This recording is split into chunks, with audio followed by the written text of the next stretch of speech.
Hello बच्चों, जय हिंद, राधे राधे। कैसे हैं आप सभी? उम्मीद करता हूँ बहुत अच्छे होंगे और अपनी बोर्ड एग्जाम की पढ़ाई पर भी बहुत ज़्यादा फोकस कर रहे होंगे। मैं आपका दोस्त अनुराग कुमार, आपका भाई, आपका दोस्त, एक बार फिर आप लोग के सामने एक बिल्कुल बिल्कुल नई वीडियो लेकर हाजिर हुआ हूँ आपके अपने YouTube channel AK genius academy पर। तो बच्चों, जैसा आप लोग को पता है, हमने अपना क्लास 10 साइंस का पहला चैप्टर पूरा पढ़ा दिया है। आप लोग उसे देख सकते हैं, सीख सकते हैं। तो आज मैं आप लोगों के लिए क्लास 10 का चैप्टर 2 स्टार्ट करने जा रहा हूँ बच्चों, जिसका नाम है अम्ल, क्षार तथा लवण। इंग्लिश में अगर हम इसकी बात करते हैं तो acids, acid, base and salt, ये हमारे चैप्टर का नाम इंग्लिश में होता है बच्चों। तो क्या होते हैं एसिड, क्या होते हैं बेस, क्या होते हैं सोल्ट, यानी अम्ल, क्षार, लवण क्या होते हैं, इनकी रासायनिक और फिजिकल जो भी इनके गुणधर्म है, प्रॉपर्टीज़ क्या हो सकती हैं, तो इन सब चीज़ों के बारे में हम पता करेंगे। हम कैसे पहचाने कि हमारे आसपास कौन सी चीज़ एसिड है, कौन सी बेस है, कौन सी में लवण पाया जा रहा है, हमें नहीं पता। आज से पहले हो सकता है हमें ना ही पता हो, लेकिन अब हम उनके बारे में जान लेंगे। तो कैसे जानेंगे? चलिए बच्चे, पहले हम अपना चैप्टर स्टार्ट करते हैं और पहली हेडिंग लेते हैं जिसका नाम है अम्ल।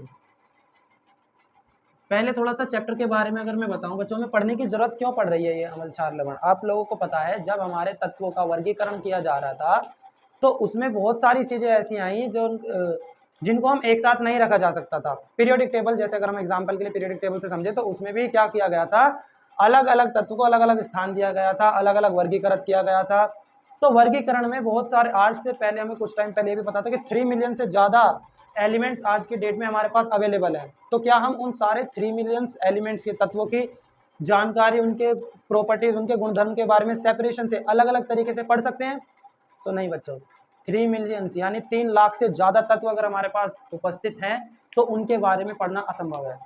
तो इसीलिए हमने उनको कॉलम वाइज रखा था, ताकि अगर हम उनमें से किसी एक की भी प्रॉपर्टी पढ़ लेते हैं तो यानी कि हम सारों के बारे में जान सकते हैं। तो इसीलिए इसी तरीके से आप अपने अंदाज़ा लगा सकते हो कि अम्ल, क्षार और लवण भी उनमें से एक का भाग है, तो इसलिए हम उनमें से पढ़ रहे हैं। ठीक है बच्चों।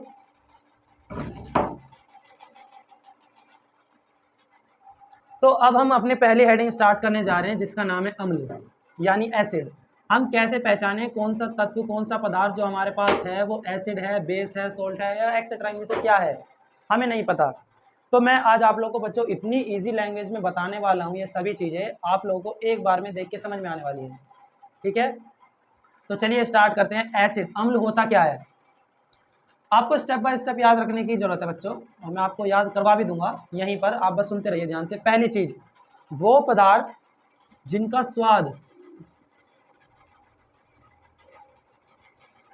खट्टा होता है। अगर आप इनको टेस्ट करेंगे बच्चों तो इनका स्वाद, आप टेस्ट करने पर इनका स्वाद खट्टा आपको देखने को मिलेगा। तो अगर आपको टेस्ट में खट्टा आ रहा है, खट्टापन आ रहा है, तो आप समझ जाना कि वहाँ एसिड है।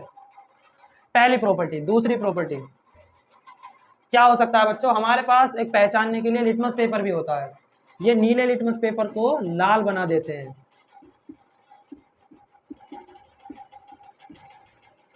यानी ये लिटमस पेपर का रंग परिवर्तित कर देते हैं। अगर हमारे पास नीला लिटमस पेपर है, उसको चेंज कर देंगे लाल में, तो नीले लिटमस पेपर को लाल में बदल देते हैं, परिवर्तित कर देते हैं।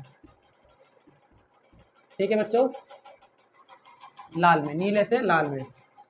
और तीसरी चीज क्या हो सकती है हमारे पास, जिनका स्वाद खट्टा है, जो नीले लिटमस पेपर को लाल बना देते हैं। और क्या हो सकता है, एक बहुत इंपॉर्टेंट है ये, तो बच्चों आप इस पे स्टार लगा लीजिए, इस पे आपको जानने की जरूरत है। एक सिद्धांत है आर्हेनियस सिद्धांत। तो उस सिद्धांत के अनुसार अगर हम किसी भी एसिड को किसी जलीय विलयन में घोलने की कोशिश करते हैं, वियोजित करते हैं, तो वो घुलने के बाद, डिजोल्व होने के बाद हमें H+ आयन देता है। आपको ये बात, मेरी बात ज़्यादा ध्यान से सुनना बच्चों, मैंने क्या कहा, ये आयन होते हैं, जो चार्ज होते हैं, इनको आयन, मुझे लिखने की जरूरत नहीं थी, लेकिन मैंने आप लोग को पता हो इसलिए मैंने यहाँ पे आयन लिख के दिखा दिया आपको। वैसे ये जो चार्ज होते हैं इन्हें ही आयन बोलते हैं, नेगेटिव भी हो सकता है, पॉजिटिव भी हो सकता है। तो क्या क्या बातें बताई मैंने अम्ल के बारे में, आपको एसिड्स के बारे में, वो सभी पदार्थ जिनका स्वाद खट्टा होता है और जो नीले लिटमस पेपर को लाल बना देते हैं, उन्हें हम अम्ल कहते हैं। और इनकी एक खास प्रॉपर्टी या गुणधर्म ये है कि जब एक सिद्धांत है बच्चों, आर्हेनियस सिद्धांत, उस सिद्धांत के अनुसार जब भी किसी एसिड को, जब भी किसी अम्ल को जलीय विलयन में वियोजित किया जाएगा, घोला जाएगा, तो ये H+ आयन हमें देंगे। ये बात आपको नोट में याद रखनी है बच्चों, हमेशा सबसे ज़्यादा इंपॉर्टेंट ये है इसमें पॉइंट। ठीक है बच्चों, तो अगर ऐसी प्रॉपर्टीज आपको देखने के लिए मिल रही हैं, फिजिकल प्रॉपर्टी है बच्चों, ये आप देख के ही, फिजिकल टच करके, देख करके, स्वाद करके, ऐसे ही तो फिजिकली तो जब भी आपको ऐसी चीज़ें मिले भौतिक रूप से आप देख सकें, तो ऐसी प्रॉपर्टीज़ को हम फिजिकल प्रॉपर्टी कहते हैं, और ऐसी चीज़ें आप ऐसे ही देख सकते हैं, इनको किसी लैबोरेटरी में करने की ज़रूरत नहीं है। ठीक है बच्चों, तो हम पहचान लेंगे कि ये एसिड है। अब कुछ एसिड के नाम भी आपको पता होने चाहिए, मेरे ख्याल से पहचान तो लोगे आप, मेरे को लगता है।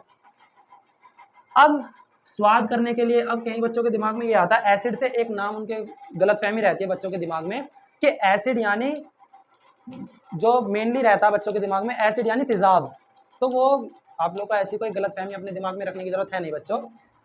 मैं आपको आज बता रहा हूँ, एसिड भी दो तरीके के होते हैं, strong acid and weak acid. मैं आप लोगों से कह रहा हूं बच्चों, आज तक आपने ये सुना नहीं होगा, लेकिन मैं कह रहा हूं क्योंकि अभी मैंने बता भी दिया। स्वाद यानी आप खा, एसिड को भी आप खा सकते हैं। तो सुनने में थोड़ा सा अजीब लगता है कि एसिड को खा सकते हैं, कैसे? और मैं ये कहता हूं बच्चों कि आप एसिड को रोज खाते हैं। कैसे? ऐसे। अब मैं आपको बताता हूँ, वीक एसिड जो होते हैं आप उनको रोज यूज करते हो। फॉर एग्जाम्पल क्या हो सकता है सर वीक एसिड? आपने एक फेमस नाम है CH3COOH, इसको सीट्रिक एसिड बोलते हैं। चलिए ये भी नहीं, ये भी कोई बच्चों को नहीं भी मिलता है।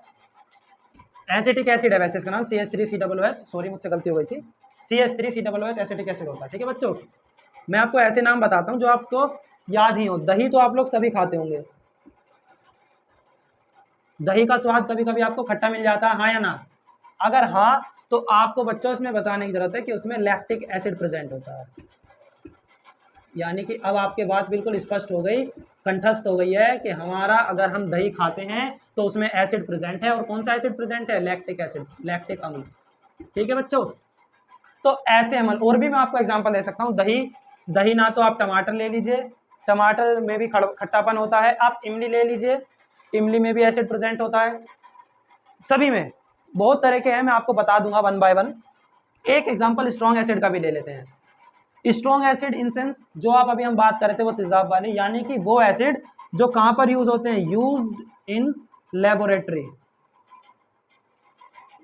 जो लैब में यूज होते हैं, प्रयोगशाला हिंदी में बोलते हैं बच्चों, जो प्रयोगशाला में इस्तेमाल होते हैं, उन एसिड को हम बोलते हैं स्ट्रॉन्ग एसिड, जिनकी पावर ज्यादा होती है, जो जला भी सकते हैं हमारे हाथ को। फॉर एग्जाम्पल कौन कौन से होते हैं वो? HCl, नाम याद कर लेना बच्चों, मैंने HCl लिखा है, यानी कि हाइड्रोक्लोरिक एसिड।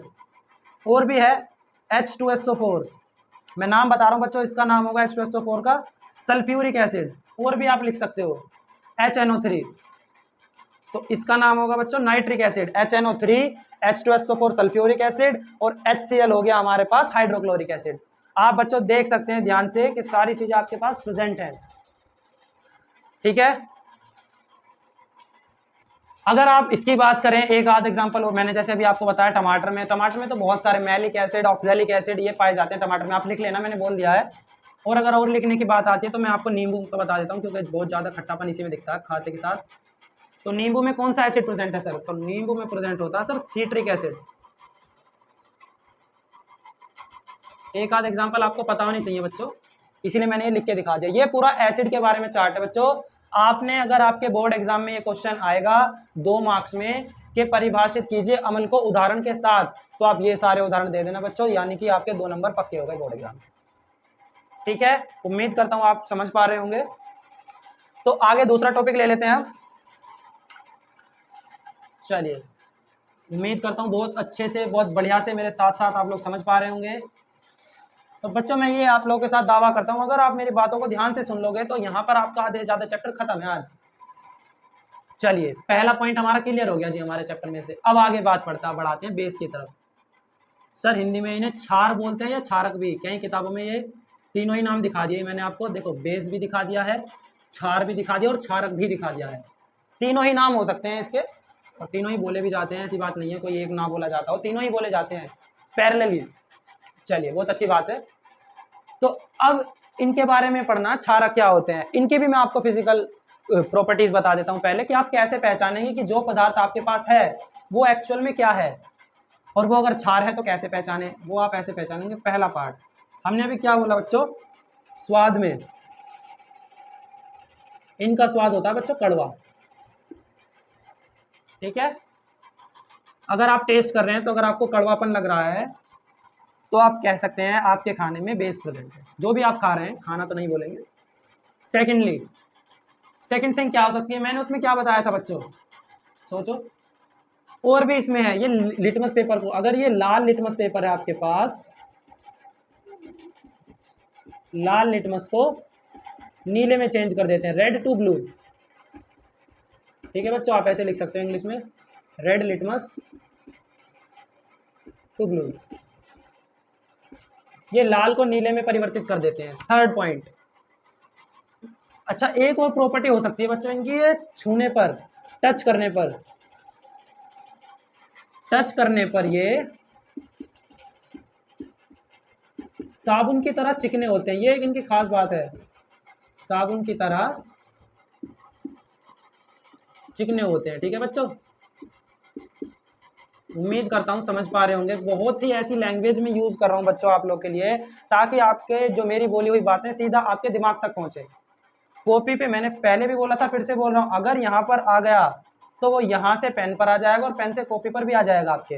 तो आप सुनने पर ज़्यादा ध्यान दें, समझने पर ज़्यादा ध्यान दें, क्योंकि ऐसा तो मैं लैंग्वेज बोल ही नहीं रहा कि आपको रटने की जरूरत पड़े। आप समझेंगे, समझ के काम आपका यहीं से ख़त्म कर देंगे आज ही। एक और मोस्ट इंपॉर्टेंट, स्टार लगा लो बच्चों, जो आहेरनीय सिद्धांत अभी मैंने बताया, तो फिर से ये क्या करता है, आहेरनीय सिद्धांत के अनुसार, जब भी किसी क्षार को, आहेरनीय सिद्धांत के अनुसार वे पदार्थ, मैं डेफिनेशन बोल रहा हूँ आप लिख सक लेना बच्चों, वे पदार्थ जो जलीय विलयन में वियोजित होकर OH माइनस आयन, इंग्लिश में आयन को ऐसे लिखते हैं बच्चों, आप लोग को पता होगा, OH माइनस आयन देते हो, प्रोवाइड करते हो, तो उन्हें बोलेंगे हम क्या, क्षार हैं वो भी। आहेरनीय सिद्धांत के अनुसार वे पदार्थ जो जलीय विलयन में यानी जल में, वाटर के अंदर डिसॉल्व होकर OH माइनस आयन प्रोवाइड कर रहे हैं, तो उन्हें बोलेंगे हम कि उन पदार्थ में क्षार उपस्थित है। ठीक है बच्चों, मेरे ख्याल से आप लोगों को क्षार के बारे में भी सफिशिएंट नॉलेज मिल गई है। अब आप लोग टच करके, फील करके, कुछ ना कुछ करके बता दोगे कि ये कौन सा पदार्थ है, अम्ल है या फिर क्षार है। तो कुछ एग्जाम्पल होने चाहिए हमारे पास, नाम, एक दो नाम पता होने चाहिए बच्चों को, शायद स्टार्टिंग में नाम नहीं पता होते हैं, प्रैक्टिस में आएगा तो आपको पता चल जाएगी। नॉर्मली यूज होने वाले कुछ क्षार होते हैं बच्चों, जैसे NaOH, नाम मैं बोल रहा हूँ इनका, मैं फॉर्मूले लिख रहा हूँ सीधा। Na के लिए होता है सोडियम और OH होता है हाइड्रोक्साइड। देखो OH दिख रहा है, जिसमें OH दिख जाए यानी आप समझ जाओ वो क्षार है। ठीक है बच्चों, तो इसका नाम हो गया सोडियम हाइड्रोक्साइड। नाम याद कर लेना बच्चों आप लोगों के लिए, फर्स्ट टाइम होगा, कुछ बच्चे ऐसे होंगे जो फर्स्ट टाइम सीख रहे होंगे, फर्स्ट टाइम जान रहे होंगे चीज़ों को, तो उनके लिए ये नाम याद रखना थोड़ा सा टफ पड़ता है, तो मैं इसलिए बता रहा हूँ। सोडियम की, Na के लिए सोडियम, OH के लिए हाइड्रोक्साइड, तो इसका नाम हो गया सोडियम हाइड्रोक्साइड। और भैया और एग्जाम्पल बता दो सर, और एग्जाम्पल बता दो, और लिख लो। NH4OH, इसका क्या होगा, NH4 एक, तो इस NH के लिए हम लिख लेते हैं अमोनियम, अमोनिया नहीं लिखोगे बच्चों, अमोनियम, अमोनियम, और OH दिख गया यानी हाइड्रोक्साइड आयन दिख गया, हाइड्रोक्साइड नेगेटिव आयन, वहाँ पर H+ पॉजिटिव आयन था एसिड में, तो अमोनियम हाइड्रोक्साइड। ठीक है बच्चों, उम्मीद करता हूँ आप लोग बहुत अच्छे से समझ पा रहे होंगे, बहुत बेहतरीन तरीके से आप लोग को बता दिया है बच्चों। मुझे नहीं लगता इससे आसान तरीके से कोई बता सकता है आप लोग को, और होगा भी नहीं इससे आसान तरीका। आप बताइए, स्वाद करने पर आपको कड़वापन लगे तो क्षार है, लाल लिटमस पेपर को नीले में बदल दे तो क्षार है, टच करने पर आपको साबुन की तरह चिकना लगे तब भी क्षार है, आप जल में घोल के देख रहे हो, जलीय विलयन में वाटर में डिसॉल्व करके देख रहे हो, OH नेगेटिव आयन मिल जाए तब भी वो बेस है। ठीक है बच्चों, और एग्जाम्पल भी आप लोगों को बता दिए, और बताइए और क्या चाहिए। ठीक है, उम्मीद करता हूँ ये भी आप लोग समझ गए होंगे। चलिए, बहुत अच्छी बात है, बहुत अच्छी बात है अगर आप लोग समझ पा रहे हैं तो। मैं आप लोग को डीपली जितने अच्छी तरीके से मैंने ये बताया है, एसिड, बेस, सोल्ट को थोड़ा सा रोक देते हैं, थोड़ा सा बता देता हूँ अगर चैप्टर में आ रहा है, लेकिन इसे थोड़ी देर के लिए रोकेंगे और इसे आगे लेंगे फिर से, क्योंकि इसकी आगे जरूरत पड़ेगी। मैं फिर भी आपको बता देता हूँ सोल्ट क्या है। ये है लवण। ये वो कंडीशन होती है बच्चों, ना तो इसके अंदर एसिड की मात्रा ज़्यादा होगी, ना ही इसके अंदर क्षार की मात्रा ज़्यादा होगी। ये सेंटर वाली पोर्शन है ना, अगर आप ऐसे नाप रहे हैं, इधर की साइड एसिड है, ये सेंटर पॉइंट है, इधर की साइड आप चल रहे हैं, ये जो मैं टेबल आपको स्केल बना के दिखा रहा हूँ इसका भी यूज़ है, इसलिए बना रहा हूँ बच्चों। ये pH मान, pH वैल्यू आपने सुना होगा कभी ना कभी, उसमें यूज़ होता है, इसलिए बना रहा हूँ, तो आप थोड़ा ध्यान से इसको भी देखें, कोई फालतू की लाइन नहीं खींच रहा हूँ मैं। अगर ये सेंटर पॉइंट है, कॉमन पॉइंट बोल दो आप, अगर इससे इधर की तरफ कम की तरफ चलते हैं तो मान लो वो एसिड है, ज़्यादा पहुँच गए तो वो बेस है, अम्ल है, क्षार है। ठीक है बच्चों, ये वाली जो कंडीशन है यानी कि दोनों के बीच वाला पार्ट जिसमें दोनों की प्रॉपर्टी पाई जाए, ठीक है, या ऐसे बनाते हैं जिसमें दोनों का प्रॉपर्टी पाई जाए, दोनों का कॉमन, वो हमारे पास सोल्ट होता है। मुझे नहीं लगता इससे आसान तरीके से कोई बता सकता, हिंदी में लवण बोलते हैं। कैसे बनता है, ठीक है, इसकी एक रिएक्शन है प्रॉपर, उदासीनीकरण। उदासीनीकरण से हमारे पास लवण बनता है। ये मैं आपको अभी बता दूंगा थोड़ी देर में, आप थोड़ा सा सब्र कीजिए। एग्जाम्पल भैया, एग्जाम्पल बता दो। एग्जाम्पल आप लोग सोल्ट का एग्जाम्पल लिखना चाहो, common salt NaCl, sodium chloride. घर में नमक बहुत खाते होगे आप लोग, साधारण नमक का फॉर्मूला आप लिख लीजिए। घर में नमक बहुत खाते हैं ना, तो साधारण नमक का फॉर्मूला NaCl, और इसको NaCl को सोल्ट ही बोलते हैं।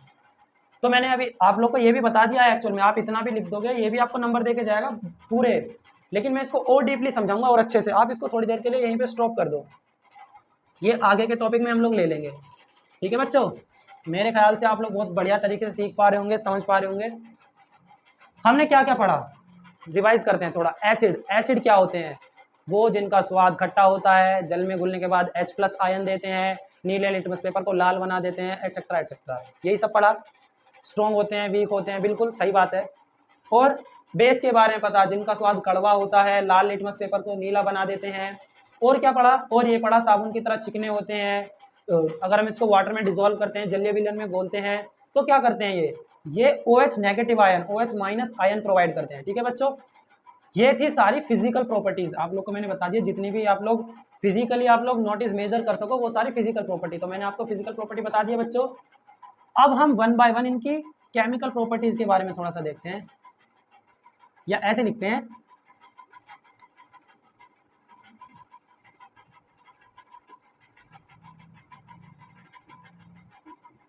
Chemical properties of acid. ऐसी केमिकल प्रॉपर्टी बताऊंगा बच्चों, आप लोग एक बार में आपको याद हो जाएगा, समझ में आ जाएगा। यानी कि अगर कोई बच्चा हिंदी में लिख रहा हो तो हिंदी में लिख लेना, अम्लों के रासायनिक गुणधर्म। ठीक है, अम्लों की रासायनिक प्रॉपर्टी क्या हो सकती है, केमिकल। तो पहली प्रॉपर्टी ऐसे लिखा होता है हेडिंग वाइज, आपको दिखाना होता है बोर्ड में बच्चों, ये बहुत इंपॉर्टेंट क्वेश्चन है बोर्ड के अकॉर्डिंग। मैं स्टार लगा देता हूँ, जो इंपॉर्टेंट होता है इस पर भी लगा दिया है। तो इसको आप लिख सकते हो, पहली अम्लों की धातुओं से क्रिया। अगर कोई बच्चा इंग्लिश में लिख रहा हो तो आप लिख सकते हो एसिड की रिएक्शन किसी भी मेटल के साथ। ठीक है बच्चों, मेरी वर्डिंग पे आप लोग ज़्यादा फोकस करें, मैं यहाँ पे इंग्लिश और हिंदी दोनों में नहीं लिख सकता, लेकिन मैं आपको बता रहा हूँ साथ के साथ। अम्ल यानी एसिड, धातु यानी मेटल, यानी जब किसी भी मेटल की किसी एसिड से रिएक्शन की जाती है तो क्या बनता है, वो मैं आप लोग को बताने वाला हूँ। और केमिकल है, यानी कि केमिकल रिएक्शन करके दिखानी पड़ेगी हम लोग को क्या होता है असली में। तो ध्यान से समझना बच्चों, क्या होता है किसी भी एसिड, कोई भी एसिड ले लीजिए जो आपके मन में आए। चलिए, हमारे मन में सबसे पहले आ गया HCl, धातु, किसी एक धातु से रिएक्शन करानी है, मेटल से रिएक्शन करानी है, हमारे दिमाग में आ गया सर बच्चा छुट्टे के साथ जिंक, Zn यानी जिंक, ZINC जिंक। HCl का भी नाम बताया था मैंने, हाइड्रोक्लोरिक एसिड। ये चेंज होता है बच्चों, कैसे चेंज होगा, ये होता है ZnCl2 प्लस, ये मैं अभी आपको बताऊंगा क्या होता है, और हमेशा आप हाइड्रोजन गैस निकालोगे। मेन टॉपिक ये है हमारा, जब भी किसी धातु की आप किसी अम्ल से क्रिया कराओगे, किसी एसिड से रिएक्शन कराओगे, किसी मेटल से, तो हमेशा हाइड्रोजन गैस निकलेगी। ये बात आप नोट पॉइंट में लिख लो बच्चों, किसी भी एसिड की किसी भी मेटल से रिएक्शन कराने पर हमेशा हाइड्रोजन गैस निकलती है, फिक्स बात है, और ये इसकी केमिकल प्रॉपर्टी है। ठीक है बच्चों, उम्मीद करता हूँ बहुत अच्छे से समझ पा रहे होंगे। अब एक पॉइंट फोकस करना, क्या ये रिएक्शन बैलेंस है, और मैंने आपको कहा था पिछले चैप्टर में, अगर कोई भी इक्वेशन आप लिख रहे हो तो उसकी परमाणुओं की संख्या दोनों तरफ बराबर होनी चाहिए। तो कोई बात नहीं है तो हम कर देंगे अपनी तरफ से, यहाँ पर Cl 2 है, H 2 है, इसमें 2 की मल्टीप्लाई कर देंगे, हो गई इक्वेशन बैलेंस। कुछ बहुत ज़्यादा हमें इसमें तीर चलाने नहीं थे। ठीक है बच्चों, मेन कंपाउंड हमारे पास ये है जो इसमें होता है, हाइड्रोजन गैस। इसमें बच्चों हाइड्रोजन गैस निकलती है मेनली, सबसे मेन पॉइंट यही है। पहला, उम्मीद करता हूँ बहुत अच्छे से समझ में आया होगा बच्चों, केमिकल रिएक्शन, केमिकल प्रॉपर्टी पढ़ रहे हैं एसिड की। पहली केमिकल प्रॉपर्टी ये थी अम्लों की धातुओं से क्रिया। चलिए, बहुत अच्छा बहुत अच्छा, बहुत अच्छे से समझ में आ रहा है, बहुत बढ़िया बहुत बढ़िया। दूसरा लेके चलते हैं, एसिड की पढ़ रहे हैं तो रिएक्शन बच्चों एसिड की करानी पड़ेगी। दूसरी प्रॉपर्टी, केमिकल प्रॉपर्टी दूसरी, अम्लों की धातु ऑक्साइड से क्रिया। अगर हम अम्लों की धातु ऑक्साइड से रिएक्शन कराने लगे तो क्या होगा, तो देख लेते हैं बच्चों क्या होता है जब अम्लों की धातु ऑक्साइड से रिएक्शन कराते हैं हम लोग। तो कराते हैं धातु ऑक्साइड यानी Na2CO3, ठीक है। ये धातु ऑक्साइड नहीं, धातु कार्बोनेट लिखो आप, ऑक्साइड से भी होती है, आप धातु कार्बोनेट से रिएक्शन कराओ।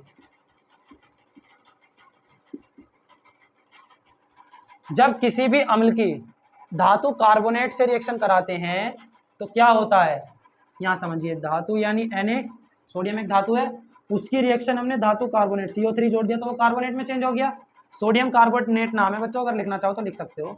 नाम आपको सबके पता होने चाहिए, अब से पहले नहीं पढ़ पाए कोई बात नहीं, आपकी गलती नहीं है, अब पढ़ लेना। धातु कार्बोनेट से क्रिया, जब आप धातु कार्बोनेट से किसी भी एसिड को ले लो, ये रहा एसिड, इसी की करा देते हैं जी लोग।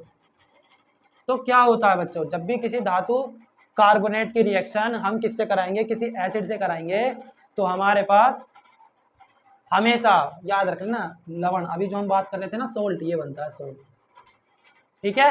तो सोल्ट कौन सा बनेगा, Na भी दो हैं, Cl भी दो हैं, तो इनको अलग कर दो ऐसे ऐसे, जो डिस्प्लेसमेंट रिएक्शन पढ़ाई थी मैंने, प्रतिस्थापन विधि, उसको अलग कर दो। तो क्या बन जाएगा बच्चों 2NaCl, और यही बताया था ना अभी, sodium chloride plus second thing हमारे पास क्या क्या बच गया, H बच रहा है और O ये बच रहे हैं, तो हमारे पास क्या वाटर नहीं दिख रहा बनता हुआ, H2O, देखना कहीं दिख रहा है ऐसा, 2 H थे, ये आ गए, एक O भी निकल गया तो 2, तो इसको क्या लिख लेंगे हम लोग, CO2, ये कार्बन डाइऑक्साइड गैस, वाटर और लवण बनता है। ये बात आप लोग के लिए बहुत ध्यान में रखने वाली है बच्चों, वेरी मोस्ट इंपॉर्टेंट रिएक्शन करके दिखाइए दोनों ही, और इतने इजी वे में बताइए, कोई नहीं बताता बच्चों। क्या होता है, जब भी किसी अम्ल की धातु से क्रिया कराओगे तो ये बनेगा, यानी हाइड्रोजन गैस निकलेगी ही निकलेगी, फिक्स है, आप लिख देना सीधा ही। अगर आपको ये रिएक्शन ना भी याद हो रही हो, अगर आपने रिएक्शन लिख दिया तो नंबर पूरे, और अगर आप स्टेटमेंट भी लिख रहे हो तो स्टेटमेंट में आप ये लिख देना कि जब भी किसी धातु की अम्ल से क्रिया कराएंगे तो हाइड्रोजन गैस निकलेगी, 1 नंबर तो जरूर मिलेगा, क्योंकि मेन थिंग यही है, और 2 नंबर का हो तो 1 नंबर रिएक्शन का। ऐसे ही जब धातु किसी भी अम्ल की धातु कार्बोनेट से रिएक्शन कराई जा रही हो तो बच्चों लवण याद रख लेना, लवण, वाटर और कार्बन डाइऑक्साइड, ये बनेगा। वाटर तो बन ही जाएगा क्योंकि सारे एसिड आपको ज़्यादा से ज़्यादा पता है लिक्विड फॉर्म में प्रेजेंट होते हैं हमारे पास, ठीक है। तो वाटर तो बनेगा ही, एक गैस निकलती है कार्बन डाइऑक्साइड, फेमस गैस है, सभी को पता है।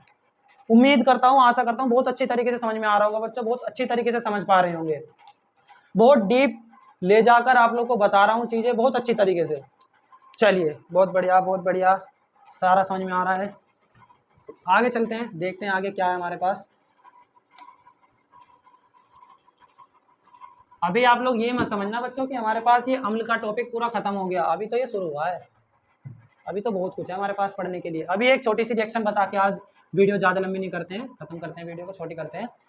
अभी मैंने आप लोग को बताया था सोल्ट का फॉर्मेशन, ये एक आसानी से थोड़ी है रिएक्शन, इसी को बता के खत्म करते हैं। इस रिएक्शन को बोलते हैं बच्चों उदासीनीकरण।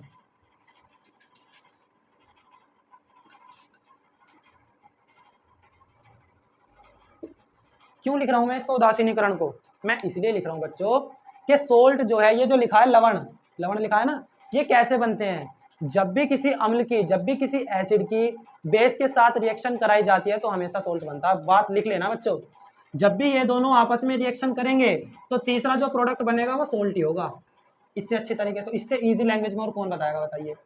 अब एग्जाम्पल भी लेके दिखा देता हूँ आपका, ये देखो ऐसे लिख लो आप, अम्ल की रिएक्शन क्षार से कराई तो क्या बनेगा हमारे पास, सर लवण बनेगा। बच्चों लवण तो बनता ही है, और क्योंकि लिक्विड फॉर्म में है तो वाटर भी बनता है, तो जल भी लिख देना आप साथ में, कोई दिक्कत है क्या, जल बन जाएगा तो हमें तो मतलब हमारे इससे है ना, करके देख लो आप एग्जांपल, कोई भी एसिड ले लो, कौन सा लूँ, HCl, हमारे तो जुबान पे रट गया सर HCl, इसे लेंगे बार बार, इसे ले लो HCl। क्षार, एक क्षार का नाम लिख के दिखाया था मैंने, NaOH, sodium hydroxide hydrochloric acid, reaction करा दो, क्या बनेगा, क्या सिखाया था मैंने, इनकी आपस में डिस्प्लेसमेंट रिएक्शन करा दो, और लास्ट वालों ऐसे, ये 2 H हो गए, 1 हो गया, तो वाटर बाहर निकाल दो। सबसे पहला काम तो आपका यही है। जल निकला या नहीं निकला, जो हुआ था, जो बताया था, थ्योरेटिकल बताया, वो प्रैक्टिकली हो रहा है नहीं हो रहा है, हो रहा है।